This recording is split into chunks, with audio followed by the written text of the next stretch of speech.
Saludo para ustedes, que Dios les bendiga.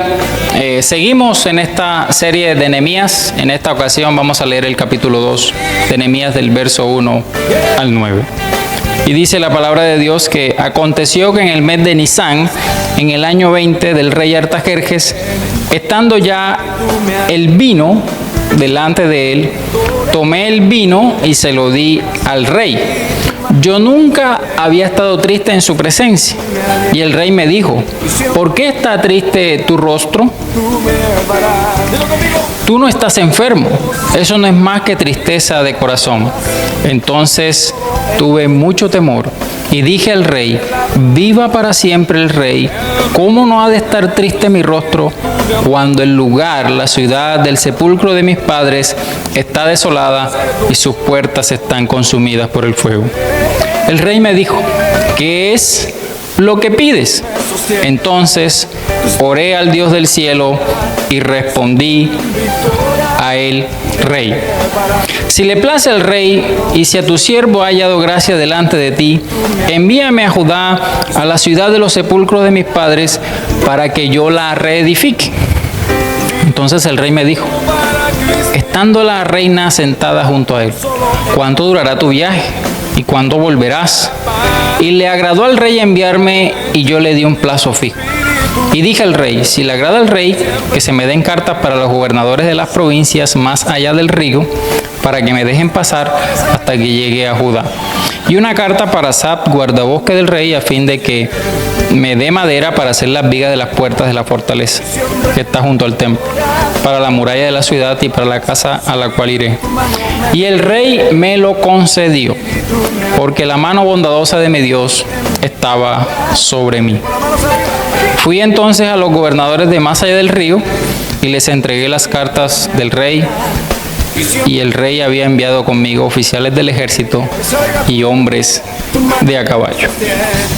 En la reflexión anterior habíamos hablado de la sensibilidad de Nehemías frente al informe de su hermano, y esto despertó una solidaridad. Decíamos que se sentó, decíamos que lloró, decíamos que ayunó. El capítulo 1 termina diciendo que Nehemías, en su oración, le pidió al Señor: concédeme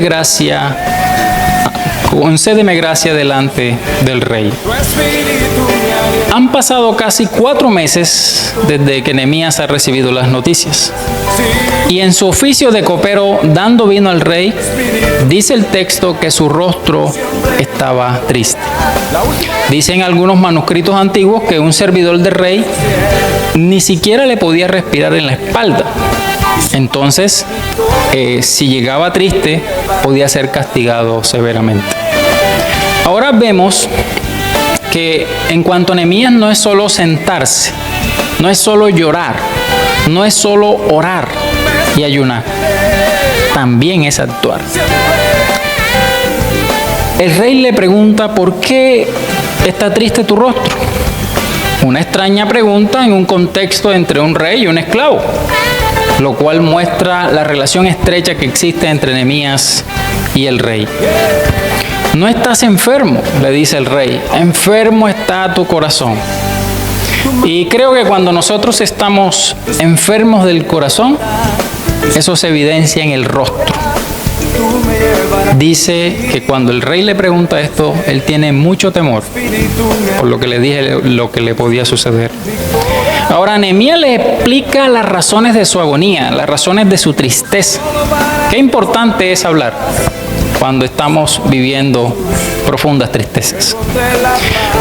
Y Nehemías le dice: a lo lejos se ve mi tierra natal, está en ruinas, está desolada, está consumida. Esa es la razón de mi tristeza.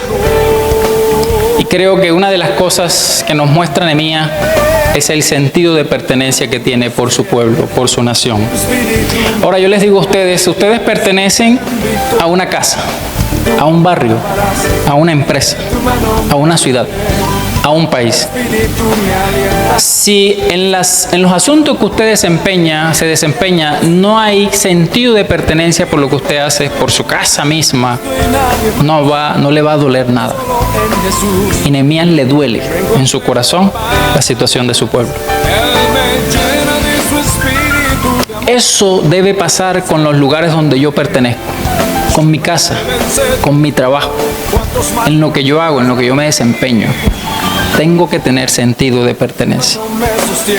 Y el rey lanza la pregunta. Vean ustedes que la oración de Nehemías termina diciéndole al Señor: concédele gracia delante del rey. Y el rey le pregunta: ¿qué pides? Mientras el rey le habla, él ora al Dios del cielo para que le dé gracia y las palabras exactas. Y le dice: envíame a Judá para que yo reedifique, es decir, para que yo construya, para que yo levante, para que yo restaure. Esa es la tarea que voy a hacer en mi pueblo. Y el rey pregunta: ¿cuánto y cuándo volverás? El hecho que hayan pasado 4 meses y lo que viene a continuación es que oraba y actuaba. No solamente hay que orar, hay que actuar. Le pidió cartas al rey con el propósito de que lo dejaran pasar. Le pidió madera. Pero el texto nos muestra que el rey le dio mucho más allá de lo que pidió. Y la razón es porque Dios le dio gracia delante del rey. ¿Saben cuántos kilómetros recorrió Nehemías para llegar a Persia, para ir a Judá? 1500 kilómetros. Pero para Nehemías eso es un obstáculo menor, porque ama su pueblo, tiene sentido de pertenencia y le duele su pueblo. Ahora, una de las cosas que nos muestra el tiempo que duró Nehemías entre las noticias que recibió y el momento en que él actúa son 4 meses. Y es una de las cosas, en momentos de angustia, no debemos tomar medidas desesperadas. En condición de aflicción, no hay que tomar medidas desesperadas. Nehemías esperó 4 meses, orar al Señor y actuar para encontrar gracia y saber qué hacer. Nehemías planea y pide gracia de Dios. Dependencia de Dios es la clave que tiene Nehemías. Orar es depender de Dios. Esperar y proceder. El Dios que obraba de manera silenciosa. Y esa es la invitación que te hacemos. Pídele al Señor que te dé gracia delante de los hombres. Y segundo, ten sentido de pertenencia al lugar donde perteneces. Que Dios te bendiga.